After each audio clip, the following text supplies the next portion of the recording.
Blog Talk Radio.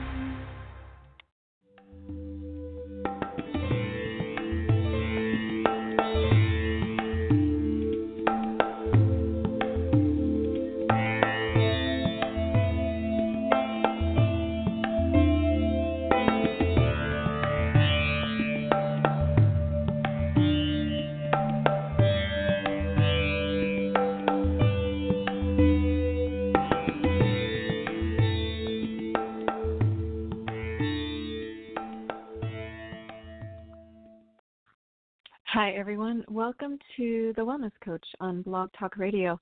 I'm your host, Edie Summers. This is your oasis to slow down, tune in, and reboot. We're doing a special episode today. This is for those of you who have been suffering with fatigue or burnout, and I'm going to share with you some of my top tips for how I got better. This is an exclusive interview or an exclusive talk.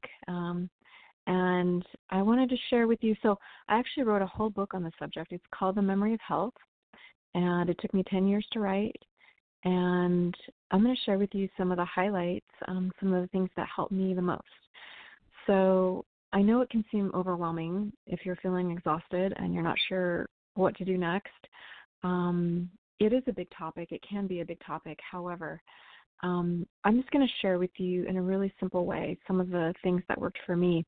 So I developed fatigue in my early 20s after I had a ski accident. I broke my knee, and then I had surgery.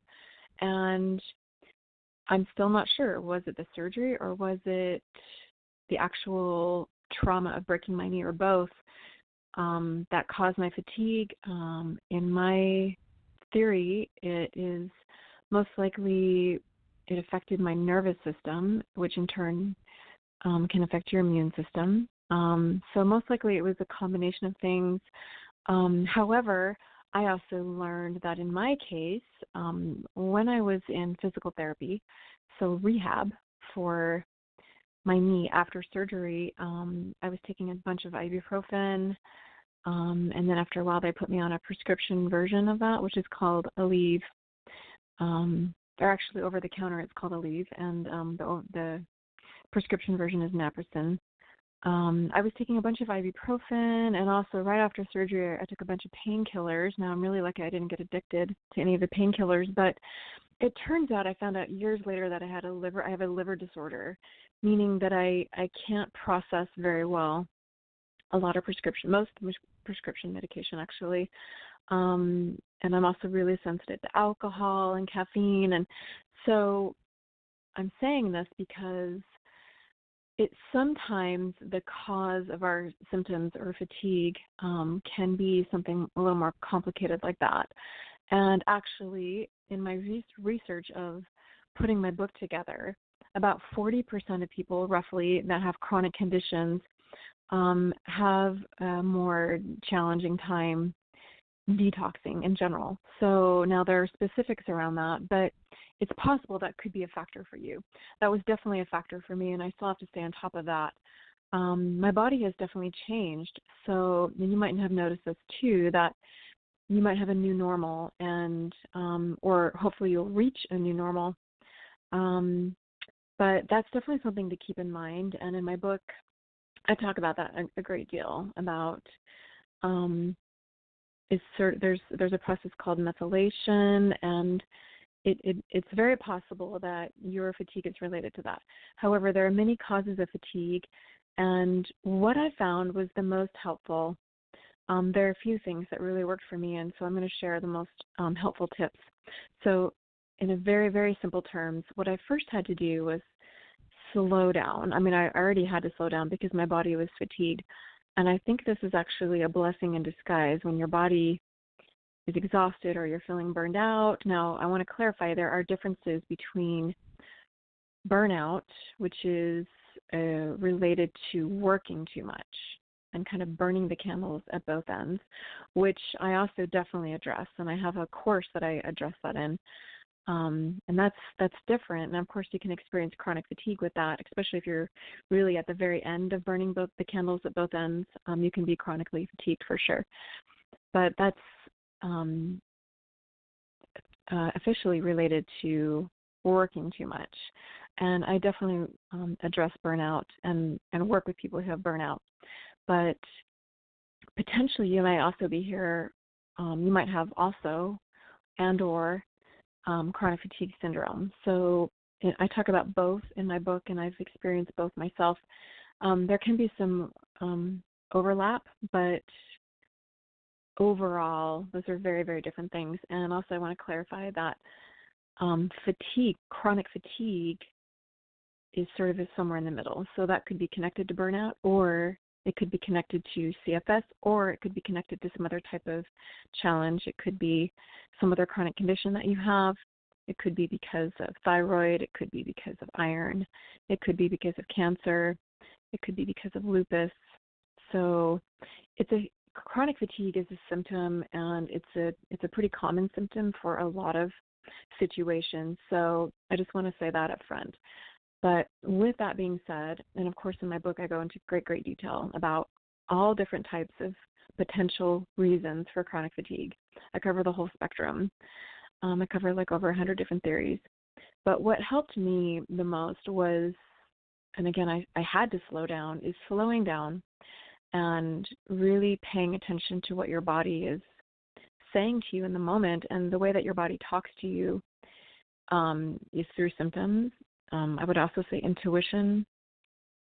Your body has its own language, and it's always talking to you. So I found this really, really helpful is I had to slow down, and in the process of slowing down, I became much more in tune with what my body was saying to me, and I would make adjustments based on that feedback. So your body is kind of set up on feedback systems and feedback loops, and all these different systems in your body, your nervous system, your immune system. Everything is talking to everything else, and these are called feedback loops. And one of the ways that I was able to get better was by paying attention to what my body was saying to me on a really, really deep level. And later I learned that this is kind of a practical form of mindfulness. Mindfulness is being deeply present and sort of accepting what is. And I would also add into that gratitude. But on a really, in terms of health and well-being, mindfulness can be really helpful, a very helpful tool in terms of really slowing down and paying attention to the signals, i.e. symptoms that your body is sending to you, and then adjust accordingly. So for instance, if I ingested, say, caffeine, like say coffee, before my accident, I was still pretty sensitive to it, and I would get the jitters, but I was able to tolerate it much better overall. After my surgery and after my ski accident, my body essentially, any tolerance that I had for coffee pretty much went out the window. Now, so I had to adjust. I had to stop drinking coffee, and it took me about a month to get off of it. And this also leads to another topic, the topic of irritants. You want to reduce or avoid irritants, and we'll get to that in a second. But my body had a new normal, and I was in the process of discovering what that was. And one of the things my body was saying to me in a very clear way was, I'm sensitive to caffeine. Please stop ingesting this because it's hurting me. So I highly recommend that you first of all, have compassion for yourself. And I know it can be really scary or frustrating, and there are so many different emotions that we experience when we're dealing with chronic fatigue and when our body isn't really behaving the way that we would hope that it would, which is what we perceive as normal. There really is no normal. Everyone's a little different. But wherever your body is, whatever your energy levels are, whatever your fatigue levels are, I really encourage you to slow down and listen to your body and follow what it's asking you to do, because tiny changes make a huge difference. So my first number one tip is listen to the symptoms or signals that your body is sending to you, and then adjust accordingly, and notice if your symptoms aren't relieved. And it's going to be different for everyone. So I would say one of the first ways that I started really paying attention to symptoms was in terms of removing caffeine, removing coffee. And over time, I learned that I was also very sensitive to sugar. I already knew that I was sensitive to alcohol. I essentially don't drink alcohol, but all of my tolerance levels were different, much different actually, after this kind of life-altering accident in my early 20s. So, and looking back on it, I can now see it as a blessing, but because it really, great challenge can really make you a better person. And I know that doesn't sound like necessarily, what you want to be thinking about if you're just struggling with health, but it can actually open up your life, and it offers a lot of blessings too. But I would say first and foremost, slow down and listen to your body. So let's take a really quick break, and I'll be back, and I'll address a few of the other things that really helped me.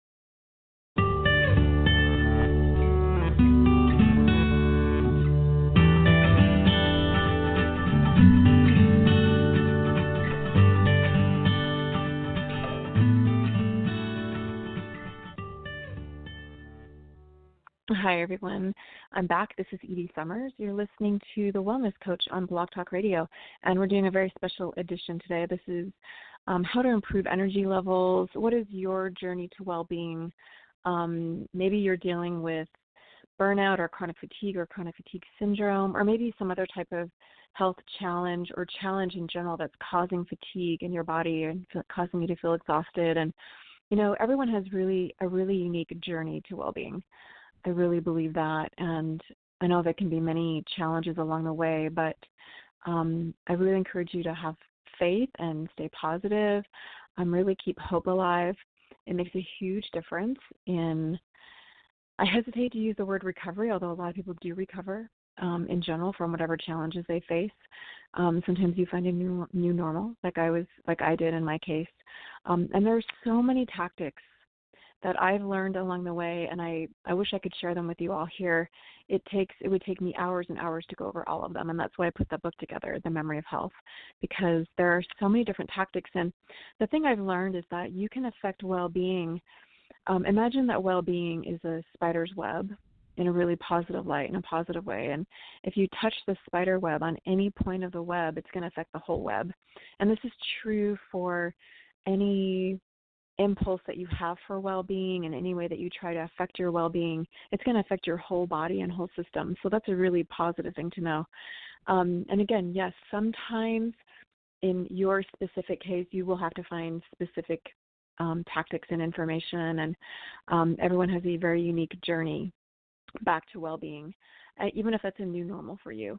So I want to share with you, one of the other things I was talking about is irritants. It's really important to figure out what's irritating your body. And this could be foods that you're ingesting, or it could be situations or people, or a combination thereof. What you want to do is remove them or reduce them.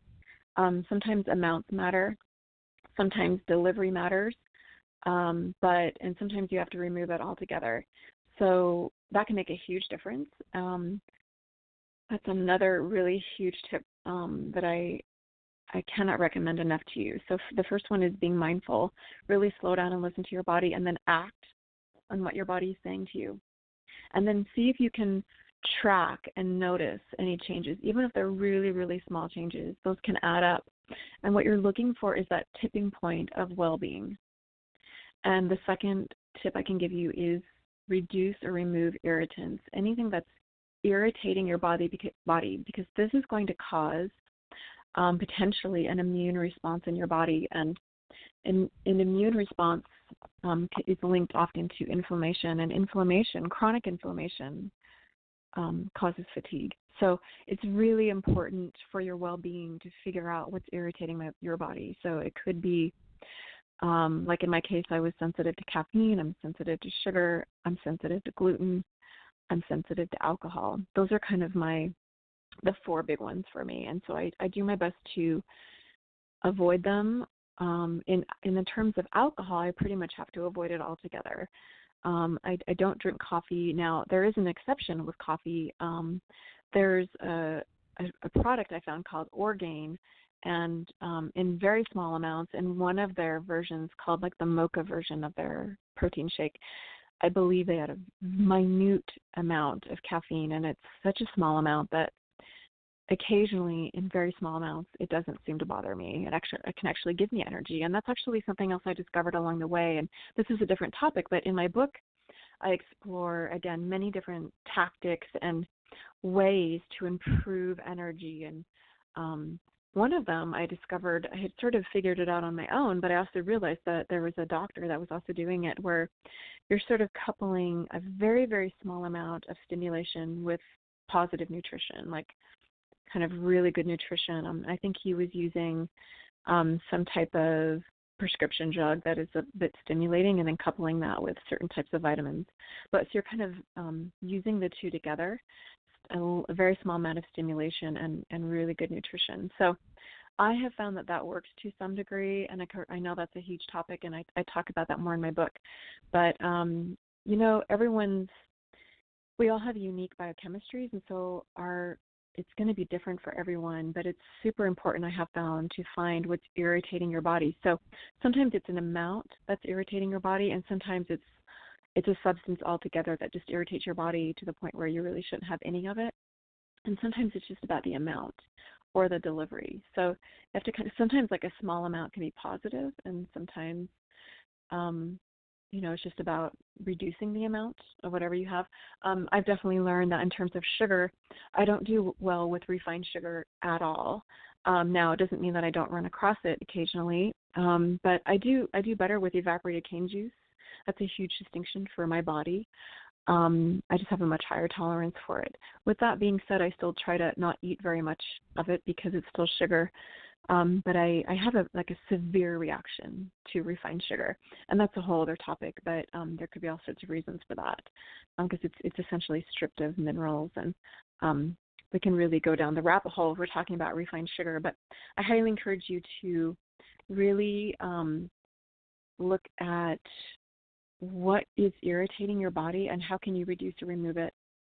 And then the third suggestion I'm going to give for you is, we were talking about this a little bit earlier, is keeping your hope alive, because this is crucial for so many reasons. I have to say, and this might sound kind of woo-woo, but it actually made a huge difference for me, and I still feel the effects of it today, is when this accident happened for me and when my body changed and when my energy levels changed, again, way back in my early 20s, I'm now 49, is I had set the intention that I was going to do whatever it took to improve my energy levels or get my energy back. It was an intention that I set, and intention is super, super powerful. And I do believe that intention is tied in with hope, and I'll talk about that in a second here, but intention is incredibly powerful. It's almost like a guiding light, and it actually really helps to inform on an unconscious level all the other actions that you take. So I really encourage you to, without any type of pressure or anything along those lines, just with real pure intent, just set an intention for what it is that you would like to, how you would like to feel.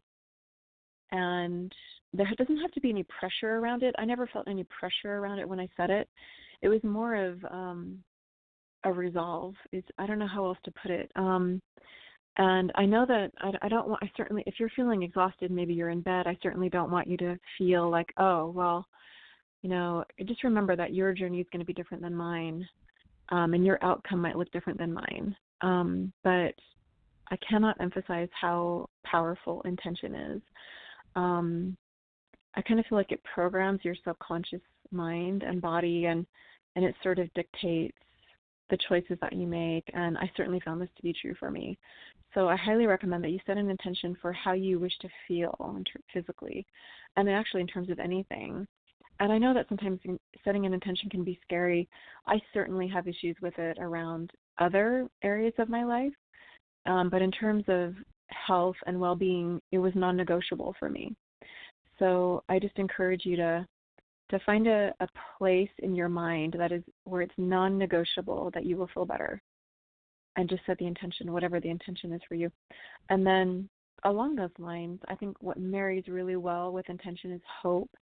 And I was speaking to this earlier, how it's so important to keep hope alive.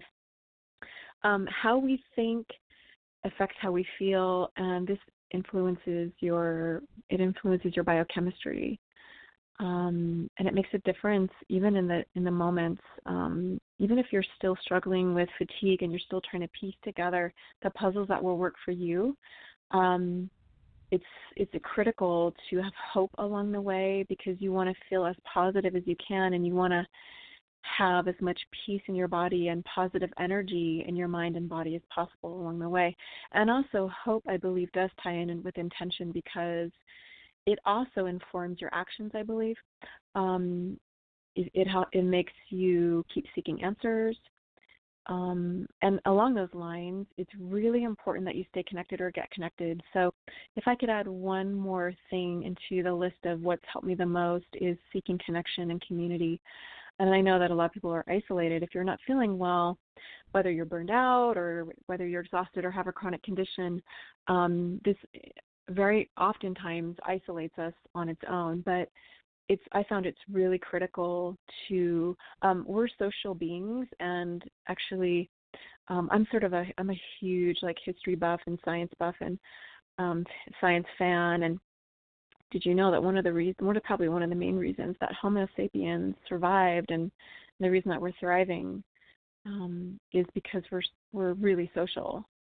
And so it's critical to your well-being, and I believe it's critical to your recovery. And also, you need touch, you need connection, you need hugs, you need laughter.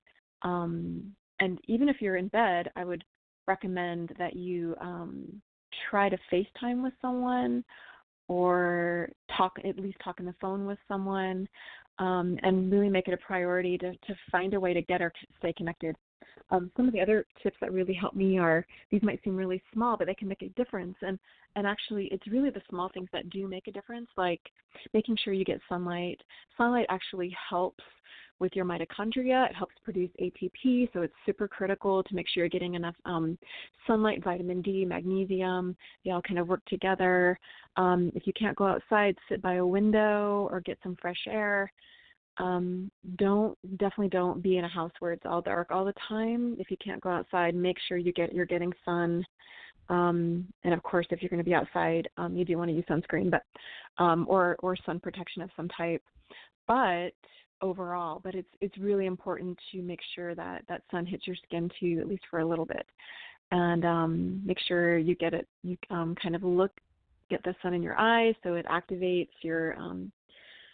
It helps you sleep later. It helps you sleep later in the day if you get that early morning sunlight. I find that early morning sunlight really helps. And there are so many other tips I have. You want to kind of make sure that your cortisol levels and circadian rhythms are in sync and on track. And there are really so many things to consider. But I would say start simple, start slow, and just your body is so wise, and you are so wise. And listen to what your body is saying to you. Because often, more times than not, it already has the answers. If you just slow down and tune in, your body is infinitely, infinitely wise. So I want to thank you for listening to this. This is a very special podcast that a lot of you will be getting through a program, or you might be finding this on Blog Talk Radio. This is a free podcast that I'm just wanted to put out there. As it touches a little bit upon some of the subjects in my book, and of course there's so much more to cover.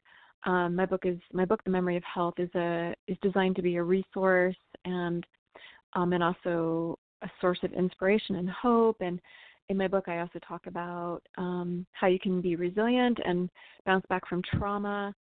And of course, it goes over so many different theories of chronic fatigue and so many different ways to get better. And some of the other big ones are self-care and mindfulness, like we were talking about. You definitely want to make sure that you're keeping your cortisol levels in check, and thinking about your circadian levels, sort of your circadian rhythms. There's a lot to know, and I really put a lot of love and labor into the book, because I was trying to help, myself and other people, and it's really designed to be a resource. So I hope this helps you and gives you sort of a glimpse into what may work for you. These are a lot of the things that worked for me, and I really have to stay on top of my health and well-being. It's I make it a priority, and I do have a new normal, and every day I do my best to make the choices that I feel will help my well-being the most. And I'm not perfect, and no one is, but I definitely have found that if you make your health and well-being a priority, it can make a really big difference. So I really encourage you to do that. And if you would like to check out my whole book, The Memory of Health, you can find it on Amazon, and it's actually on lulu.com. That's where I published it, and you can get it as a discount on there.